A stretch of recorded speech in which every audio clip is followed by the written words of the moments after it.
We can't control and change other people. It's annoying, but it's true. People don't like to be controlled. But we can make choices about how we show up. So what we want to do is we want to narrow the gap between the time we are triggered and the time we react, enough to take pause between stimulus and response. That's it. Welcome to Manage This. This is the podcast by project managers for project managers. I'm Wendy Grounds, and with me in the studio is Bill Yates. Yes, our guest is Susan MacKenty Brady. She is the Deloitte Ellen Gabriel Chair for Women in Leadership at Simmons University and the first Chief Executive Officer of the Simmons University Institute for Inclusive Leadership. As a relationship expert, leadership well-being coach, author, and speaker, our guest Susan educates leaders and executives globally on fostering self-awareness for optimal leadership. The reason we're talking to Susan today is she has sent us a book called Arrive and Thrive, 7 Impactful Practices for Women Navigating Leadership, which she has co-authored with Janet Fouty and Lynn Perry-Wooten. You know, women who arrive at the top should be able to thrive at the top. There's a lot of talk about how to get there, but then once you get there, are you just surviving or are you thriving in those positions as women in leadership? And so we hope that this is going to be a really helpful book and a helpful conversation to women who are project managers and trying to figure out how to flourish in leadership roles today. Yeah, I can attest. There's great value in this book, regardless of male or female. Susan, welcome to Manage This. Thank you so much for being our guest. Oh, thank you for having me. Yeah, we're excited to talk about this book. To start off, why don't you tell us why you wrote this book? You know, there's 2 answers to that question. You want both? there's sort of the real answer about how it came to be, which was because I am not an academic. I have been in business and specifically in leadership development. I've been a student and teacher of leadership since I can recall. I have a master's in behavioral science and leadership education. And I have to say, when I came to Simmons University and was awarded the endowed chair, it's the Deloitte Ellen Gabriel Chair for Women in Leadership, my first question is, what does one do to be worthy of an endowed chair in an academic environment? Because I actually didn't know that non-PhDs were awarded chairs. Apparently, it's more common than we know. But my answer was whatever you want it to be. So it was actually around a talking circle with 2 senior partners from Deloitte and the current president of the university who awarded me the chair. And we're all C-level. We've run organizations, we've run business units, or we've arrived in leadership in many ways. And the conversation was actually about the morning that we all had and how still hard it is to sort of have your own feelings, navigate conflict, keep it all together, manage the home front in the morning, come to work, da-da-da-da-da. And I said, there's no forum for senior women to have this conversation, and it's lonelier at the top, you know? And one thing led to another, and I thought maybe we need to do the next generation book. So I've written extensively about advancing women and what organizations can do to help equity across all identities advance in leadership.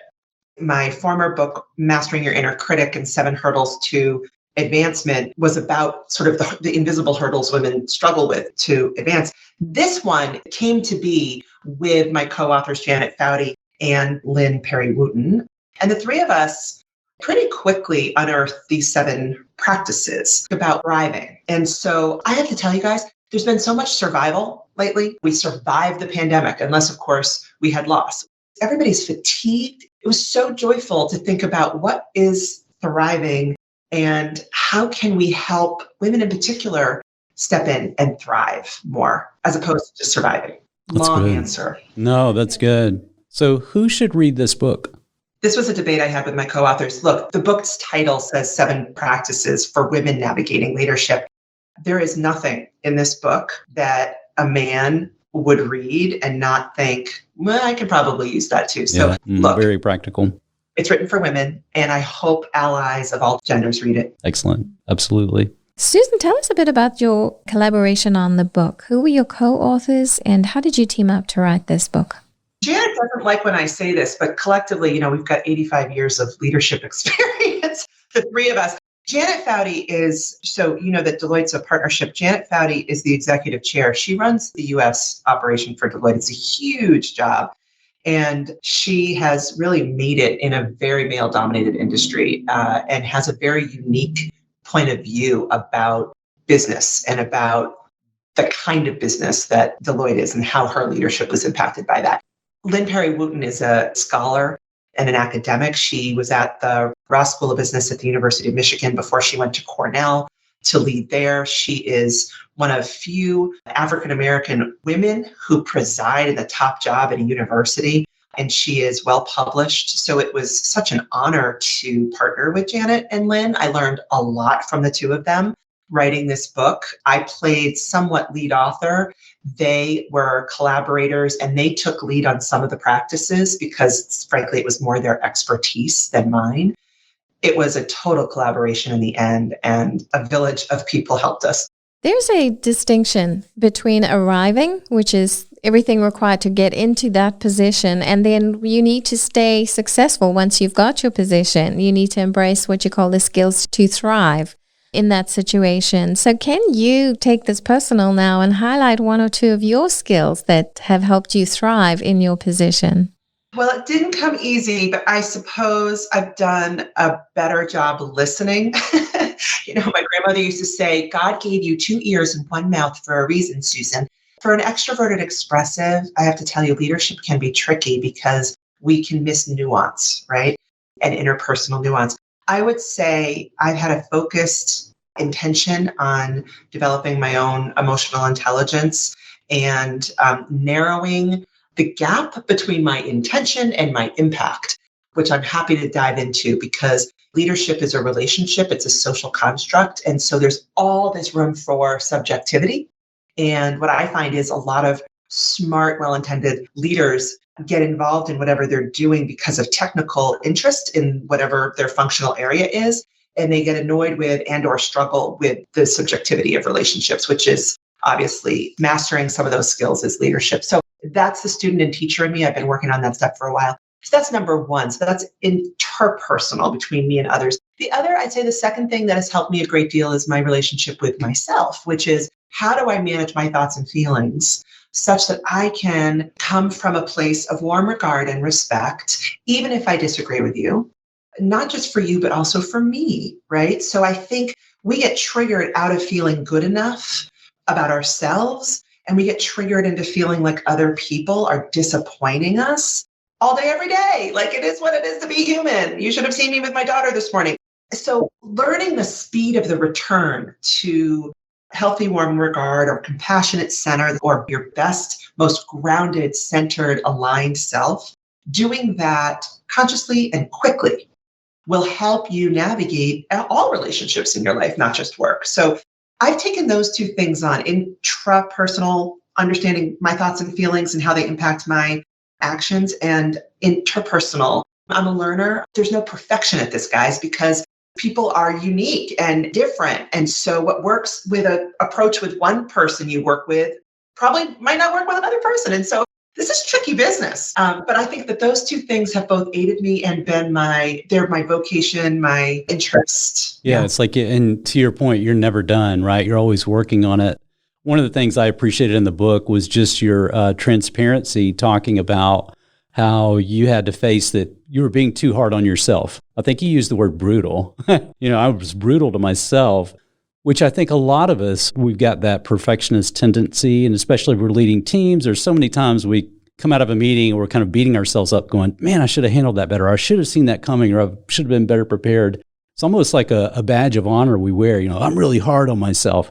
But to your point, you talked about how that then comes through in how we treat others. That's an aha moment for some people when they're reading this book. Your transparency saying, because I was brutal on myself, then this is how it manifested in other relationships. Then I was hypercritical. I was losing my cool with people. And so I appreciated the way you set that up. I'm so glad you raised that. It's funny. I specialize in difficult, and I have a consulting friend who calls me the jerk whisperer. Leaders, by and large, don't derail because of functional incompetence. They derail because of relational incompetence, okay? Because they underestimate or overestimate or do something that just doesn't work. So when it comes to harshness or be the critic. What I have found is yet to meet a leader, even those who are called bullies or have bad impact or who just people don't really like, who wakes up in the morning and comes to work to be a jerk. Like, I have yet to find somebody who purposely does that. What I have found is plenty of people, all genders, who come to work and say, you know what?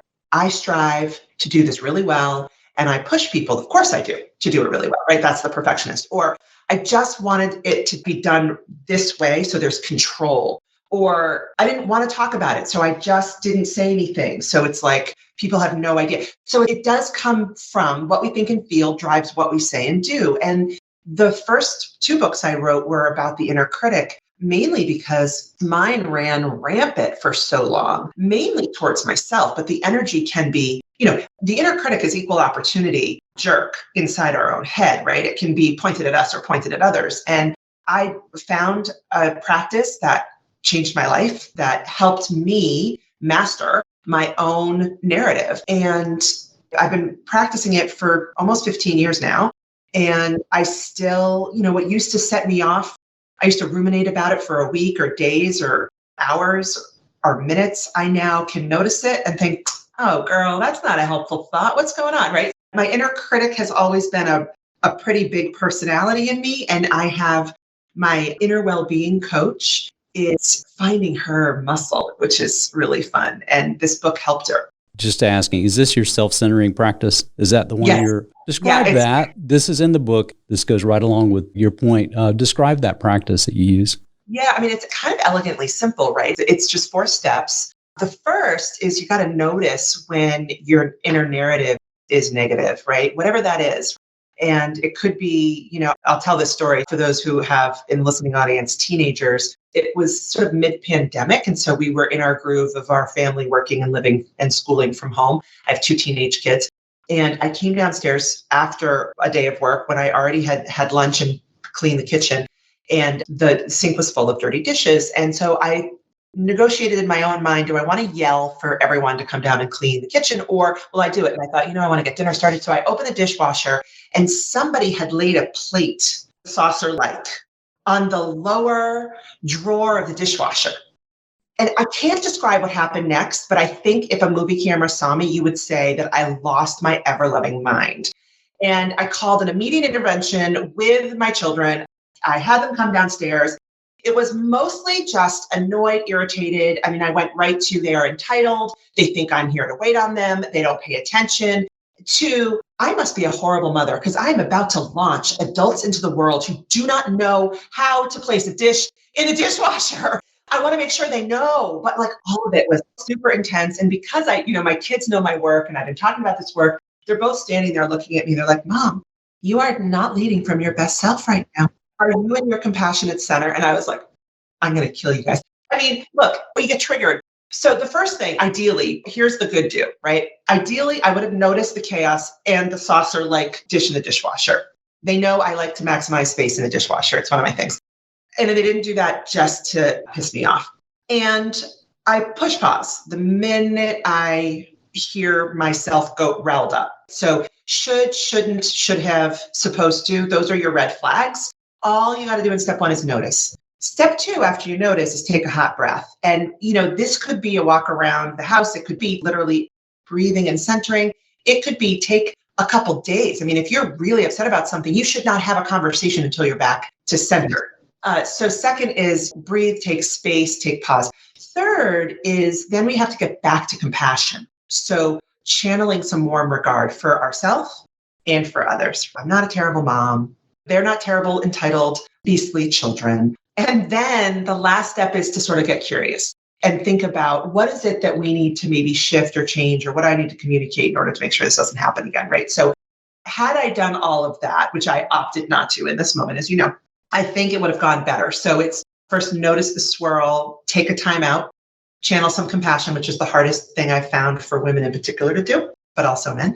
Then you can exercise some curiosity and explore what about this situation needs to shift. So I just want to remind our listening audience and you guys that there's only 2 choices when we're confronted with a difficult person or a difficult situation or something that's irritating us. We can either move to accept it or make moves to change it. We can't control and change other people. It's annoying, but it's true. People don't like to be controlled. But we can make choices about how we show up. So what we want to do is we want to narrow the gap between the time we are triggered and the time we react enough to take pause between stimulus and response. That's it. And you can do this quickly. I've spent a long time learning and practicing how to do this. That's outstanding. A little while ago, we did a podcast, episode 132 with Jody Starrick, on women-led construction projects. Jody works as the project executive at Consigli Construction, and we discovered that women make up 10 to 11% of the construction industry's workforce. And so, what came out of that podcast was a lot of really great advice from Jody, but also she had overcome some barriers to get to where she is. And I do think you can maybe talk to that how can women thrive while they're combating systemic barriers within their career path? Well, first of all, my first advice is don't go it alone, okay? We're just not meant to do much alone at all. In fact, if there's one sort of red thread between all the 7 practices, it's none of these practices are meant to be practiced in isolation. Neither is leading when you are not in the majority. So if you find yourself in an underrepresented population, however you define that, and last I checked, if you woke up woman, you are in an underrepresented population at work. Even in healthcare, which is dominated by women, because we still have a massive disparity of leadership. So I'm talking about people in power at work. If you're not representative in the majority, I think you can kind of bank on the fact that the jig is rigged a little, not in your favor. Like the whole concept of leadership, hierarchy, workplace norms, processes, these were built in a structure and an era that doesn't really exist anymore. It was before we really thought women could and should earn their independent livelihood. And so some systems and processes and deeply held beliefs don't actually serve for the inclusion and equity of women in leadership. And so I think one thing is to be aware. So the first is don't go it alone. It's okay to talk about, hey, does this hit you the same way as me? So have your peer group friends. The other is to speak up and speak out. Like this process, I think, was created to have this impact, but it actually creates that impact. When I'm talking to senior leaders, executives who would like to see more women in their industry and want to know from me how to go about making that happen, I often recommend formal sponsorship programs, because what it is it's taking what is the good old boy network, which is the socialization of people like you, and saying, hey, Joe reminds me of a younger me. I'm going to take him under my wing, and just formalizes that until it becomes sort of more implicit, and formalizing that for women and people of color so that we can get the kind of sponsorship. And sponsorship, I just define as sponsors open doors for those who wouldn't have access to leadership opportunities, to growth opportunities, and they lead the way in sort of carrying your card. I often get asked by women, how can I make a difference in navigating my own advancement? And I think there's a lot women can do. And there's also a system in place that requires executive leadership to decide that they want their culture to be a place where women can thrive. So both have to happen at the same time. If women just do our work and the system stays the same, we're not going to see progress. And if the system changes, but we don't do our work, we're not going to see progress. And by our work, I mean, if you can't tell me 5 things that make you fabulous, you have work to do. If you can't tell me the last time you asked for help with something or disappointed someone, you have work to do. Women think it's selfish to ask for things for their own needs, but there's no research that says we're worse negotiators than our male counterparts. In fact, I would argue there's evidence that we're even better because we're less likely to sacrifice relationship in favor of the substance. We want both. So I would say it's a tricky thing for women in leadership in an industry where there's, less than 15% of us in leadership. Talking about it is important. And I would say I'm anti-blame and shame about men. I think most men that I've met in the working world woke up man. That's their big crime. And they just don't know how to be on the topic of women's leadership at work, right? It's a risky topic. And so what I would say in the spirit of walking inclusively in your leadership job is go sit down and have some vulnerable conversations with people. How is it going? What do you need from me? How can I be supportive? What kind of allyship do you need? That's what I want from men. And we women have to invite them in, come on, let's talk. Susan, in your book, you write about the 7 impactful practices for arriving and thriving. I'm going to just run through what they are, and then we're going to talk on one of them. The first one is investing in your best self, and then embracing authenticity, cultivating courage, fostering resilience, inspiring a bold vision, creating a healthy team environment, and the last one is committing to the work of an inclusive leader. We'd like to touch on the first one, investing in your best self. What are some of the things that can get in the way of our ability to lead in our best self? I love the question. Thank you. I have categorized 4 sets of triggers. Interesting enough, the 4 sets of triggers aren't in the book, but we do talk about triggers. And that is, we wake up, we want to have a great day, and then any number of things happen. We might turn on the TV and see a major decision by the Supreme Court that hits us, or a potential world war starting, or a humanitarian crisis. So that would be external large factors, or a colicky baby that we can't control. It might be other people's behavior. There might be somebody we live or work with that triggers us because of the stink they put out, the words or the mood or the whatever. That's the second. So other people's behavior. The third is our own behavior. Maybe we intend to make better choices for ourselves, but we're not. So we're not paying attention to our own well-being.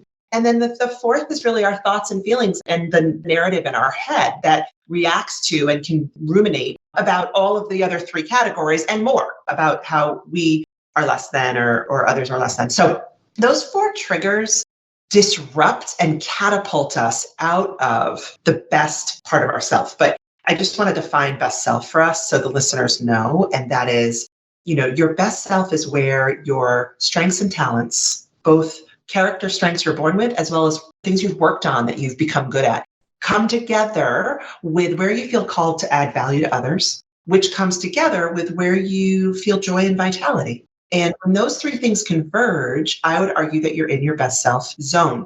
And it's not feeling like you're better than another person or less than. You are in your groove. It might be the things you do or the time you spend when you lose track of time. Like us right now, I think we're all probably having fun and being in our best self, just doing this. And so what we want to do is we want to Velcro to her. We want to know us at our best self. And then when we get shot out of our best self, we are at most risk of reacting or saying or doing something we will regret. So we want to get back as quickly as possible. And that's really what the first chapter is all about. First, knowing your best self and then returning to your best self. We'd like to touch on another one, cultivating courage. The project manager requires courage. They have to make decisions, they have to commit to it, stand behind their decisions, and often in face of opposition and uncertainty. Can you talk about how to cultivate courage? So the first thing I would say is that courage is not the absence of fear. It's the presence of probably some vulnerability. And the cultivating courage is sometimes can be best fostered when borrowing courage from others. So when I wrote my first book, I had the, who am I to do this? I had the, how am I going to do this? And how am I going to call the people who I need to have help? And I realized, it's been done before. So most of the time when we're facing something that feels like an obstacle or something that requires courage, it's a risk. And most of the time, I think humans overemphasize the fall of the risk if the situation doesn't go well, and underemphasize the fact that we're really resilient humans. And so the worst case scenario is we learn, we have a setback. It kind of goes in. That's why the resilience chapter is right after the courage chapter, because when we do have a setback, when we exercise courage and take a risk, and it doesn't go in ways we thought, we learn from it, we grow from it, and we don't come back to the person we were before. We actually come back as more mature, more wise, more practiced, and we can share our resilience stories. So courage is critical if we're going to thrive. It takes courage to take care of yourself. It takes courage to ask for help. Oh, probably if there's one thing in the whole chapter on cultivating courage that I was most delighted by and surprised by when we were doing our research is the study on asking for help, that we humans underestimate by as much as 50% how willing other people are to help us. And so if the act of courage is saying, wow, I'm going to have to inconvenience him and him and him and her, And we frame it as, would you help me make this happen? I know this isn't what you want to do right now. And I really need this to happen. And here's why. Like if you appeal to people's helping sensibility, you're apt to be able to walk through your courage moment with more support. That's a great point. I think we, many times we underestimate how much satisfaction others get by being able to help us, right? And That's right. That's a great point. When's the last time someone asked for you for help and you were like, oh God, it's like, oh, you want my help? It's an honoring thing. Exactly. Yeah. You talked about courage being directed toward meaningful action rather than overcoming fear. Now, as a leader, how can you cultivate that courage in your team members so that they can become more autonomous? We've had a project manager email us and he wanted advice. He wanted to figure out how to get his team members to be more self-governing, to have the confidence to make decisions. So how can we instill that courage in others? Once we've kind of figured out how to be more courageous ourselves, how can we instill that in others? Yeah, I think where I go with this is wanting to better understand why they're not. So starting with a real inventory of what are your enablers when you do exercise courage, what enables that, and what are your blockers when you don't? And that helps any leader or manager remove barriers if they can, or manifest the enablers that allow for acts of courage. I feel at this point, I know my style of leadership is very consultative. So I feel like I stand shoulder to shoulder with everybody on my team and feel like we're in this together. And my job as your leader is not to tell you or dictate how. My job is to coach when you need it. But my big job is to remove barriers that prevent you from bringing your best self to work and exercising courage authentically, standing in your strong resilience and accomplishing what you want to accomplish that makes you feel valued and that brings value to our team. And side by side with that is when I can understand better your strengths. And we do mention Gallup and StrengthsFinder quite a bit. Lynn, my co-author, is the certified coach and she's a big fan of StrengthsFinder. I've come to love strengths. I think probably the best thing you can do if you want your team to lean in a little bit more, take more risks, go faster, give their discretionary effort, et cetera, is find out what their strengths are and what the blockers are and the enablers are. Another important thing is you talk about some tips on working on yourself, how to become more self-aware. What is some useful advice you can give us on that? The first piece of advice is decide that that's important for you. And I find myself oftentimes trying to explain to leaders, well-intended leaders, why they do need to take themselves on as their own first project. Let me put it in terms of emotional intelligence. Emotional intelligence is about recognizing and responding to your thoughts and feelings, and then recognizing and responding to another's thoughts and feelings, mainly emotions. Sounds pretty simple. The problem is when we don't even take time to recognize where we're coming from or what we need and want, we're apt to lead to a point where we're fatigued, disappointed, feeling down, not great. And so one of the things I'd love to see change is instead of this bragging of how much we do and how much self-sacrifice and how much we're killing it and overdoing it, is I want to start hearing people's well-being stories. Like, gosh, you know what? I exercised 3 times this week and, I'm not at risk of running a marathon or winning any competitions, but for me, that's self-care, right? Or I took a break. Many women that I talk to particularly are like, oh, girls' weekend, once a year, spa weekend, or I treated myself to a night out. That can be part of your well-being, self-care. But knowing what it is that you need physically, emotionally, spiritually, relationally, it's really hard to have other people meet you where you need to be met when you don't know what it is you need at home and at work and in relationship.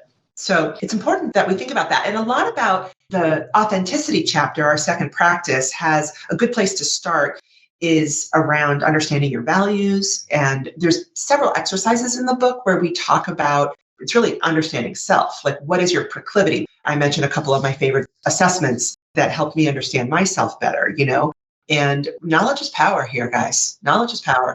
So we can start to say, that's my preference. Is this okay for me or not? How we're going about this. Just as you were speaking, it made me think of a very practical step that I was discussing with my son. I have 2 adult sons. he was trying to think through, how to track something. And I said, it's journaling, right? Even in this journey, it's journaling. For me, as I was explaining to him, there's this thing that I'm tracking every day that I'm doing. And I just put it literally just in the notes app of my phone. Every day I just want to go in quickly and register how I slept the night before or some physical thing that I'm trying to accomplish. It takes some discipline because it's kind of a pain to, I got to remember to enter that. I forgot to do it yesterday. But by having that, after a while, you build up this history and it's like, oh, wow, that was a good day for me. And this was whatever, how much sleep I got, or this is what I ate. Just capturing that information. And many times I think for project managers, it's if we could be disciplined enough to say, okay, we have status meetings all the time. Okay, the status meeting that I had this week versus the one I had 2 weeks or 3 weeks ago. How did it go? How did it compare? What was different this week versus 2 weeks ago, 3 weeks ago? And how can I make sure that when I show up into this meeting with these key stakeholders, I'm bringing my best self? Just by doing simple stuff like journaling and tracking this information, it helps us get to know ourselves better. Yeah, I'd love to build on that. There's a practice in the book we call reflective sense making. And you can do it in micro ways, right? Every night, just saying, how did my day go? But when I reflective sense make, I tend to like to do it situation like you're talking about a topic. What I have found to be so useful is having two categories, which are what worked well and even better if. And you can engage other people in their views on what worked well and even better if. I mean, it's an after action review. It can be an after action review on a project or a step of a project or a meeting or even an entire year in review. Our learning as adults happens in reflection. When we think about, track, form habits around how did that go? And we don't do it enough. And so I love that you are talking to your son about tracking. Like, that's just cool. It's an exercise of self-management. What new learning did you discover writing this book? What have been the lessons that you've taken away from this? I mean, we don't have enough time, you guys. I geeked out about so many of these practices because, I led all the initial research and then shared with co-authors, and we kind of distilled it down. I guess I was inspired by the chapter on inspiring a bold vision because I tend to be pretty confident and I see around corners. It's one of my strengths. I have been bold in inspiring bold visions. And so I wasn't really interested in this chapter, to be honest, because it's just a skill that I've never struggled with. What I found out, though, was fascinating to me because people will ask, how do you create a vision? And I've never understood because I never really researched it before. And it turns out the simplicity of that answer happens to be in what might need to change. And you don't have to be the person to discover what might need to change. But if you're open and transparent and sort of can have that psychological safety, which we talk about, is you can have an environment where people bring to you, not complaint, but gosh, this is something that needs to change. And then you can explore on how the change needs to happen. So you don't have to come up with the problem or the solution. But when you circle around a problem or a solution that can make your project or your system better, or remove a barrier from the project or the system, then you can start talking about it and painting a vision for what's possible or communicating what's possible if we make this change in these ways. And so I think what got me so excited is it's so teachable. And it's not this big, like, scary thing, like I have to be a visionary. It's like comes right from what we were just talking about for an after action review. It's like, well, in my list of what worked well, what would enable all those even better? And in my list of even better if, what could we do to remove some of those barriers? We're all of a sudden in a vision conversation. Everybody's a visionary.